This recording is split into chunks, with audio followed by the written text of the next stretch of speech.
Yo, what's going on everyone, and welcome back to another video. I've been having a lot of fun with Cyberpunk since its release last night, and this game has so much going on that it might be a little bit overwhelming at first because you're trying to keep up with the story and learning all the features. There is so much to learn about this game. But in this video, I wanted to focus on crafting in Cyberpunk 2077. We're going to go over everything there is to know about crafting and how to get the required materials to be able to craft or upgrade certain gear. So if you enjoyed this video or find it helpful in any way, a like rating would be greatly appreciated. And let's not waste any more time and get straight into it. So to access crafting, you do need to go into this screen right here. On PC, all I did was click the letter I. On console, I'm not entirely sure, but you can just simply open your map and then go to crafting. Over here at the top, you can just switch tabs. Anyway, once you're in crafting, you have two tabs, crafting and upgrades. We're going to be going over both of them, but we also have the crafting level. Now, this crafting level can be increased by speccing skill points into your character's crafting skills. So if we go to character, then you go to the technical abilities, you have the crafting tree, and the more skill points you put into the skill tree, the higher your crafting level will be. And I'm not going to go too in depth on this tree, as that's the topic for another video, but I do want to mention that True Craftsman will allow you to craft rare items, Grease Monkey allows you to craft epic items, and Edge Runner Artisan allows you to craft legendary items. Also, these two right here are super important. Mechanic will give you more components when disassembling. Whenever you disassemble an item, you'll get components of that same rarity. And then Scrapper will automatically disassemble junk items. In this game, you pick up a ton of junk that's not used for anything, and you have to manually disassemble them unless you spec a point into this skill. So I highly recommend you do that at the start of your game. Anyway, back to crafting.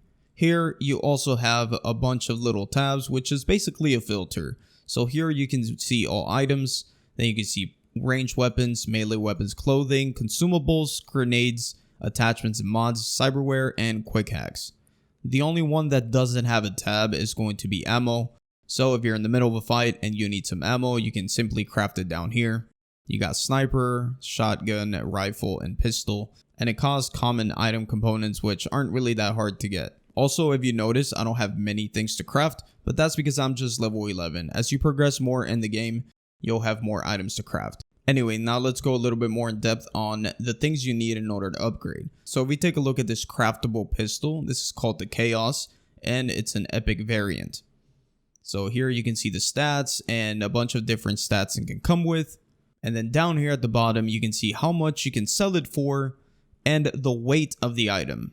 If you guys didn't know, in this game, every single item has a certain weight, and then your character has a certain weight capacity that you can carry, which you can obviously upgrade with certain skills. So now turn your attention to this left side over here, and as you can see, it does say perk required Grease Monkey, which I touched a little bit over here in the crafting tree, where Grease Monkey allows you to craft epic items. Now, it also says you need a copy of the Chaos, a blue copy, a rare copy of the Chaos in order to create the purple one. You also need uncommon item components, rare item components, epic item components, and legendary item components. So how do you get these components? By disassembling items of the same rarity.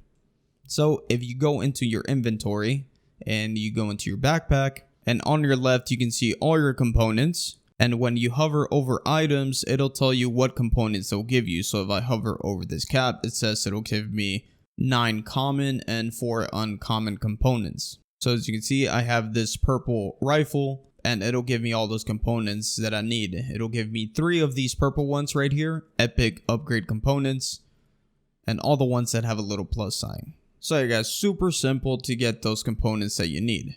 Except, of course, it'll take time, especially if you want to craft these epic items. Now, if you're not into crafting and you just want to progress through the game, because obviously if you get a higher level, the weapon is going to become obsolete, then upgrades is for you. And upgrades works a very similar way.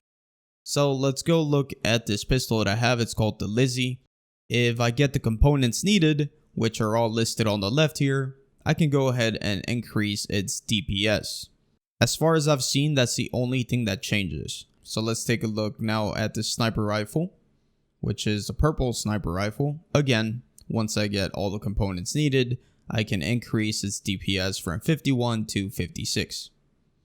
One more thing that I need to mention is that if you're in your backpack trying to disassemble items, keep in mind that your equipped items cannot be disassembled. So for example, I have this vest equipped. As you can see, it doesn't let me disassemble it. If I go to a different item at the bottom right, you can see hold Z to disassemble item. So just keep that in mind. It's actually a good thing because you won't accidentally disassemble things that you have equipped. However, if you do want to do that, make sure to go unequip it before you try to disassemble. And that's very simple to do. Just equip something else, or you can simply remove it. But anyways guys, that's all I wanted to cover for today. I really hope this helps you out, and if it does, please help me out by dropping a like on the video, and if you want to sub for more content, that'll be awesome as well. Have a good rest of your day, and I'll see you guys on the next one. Peace out.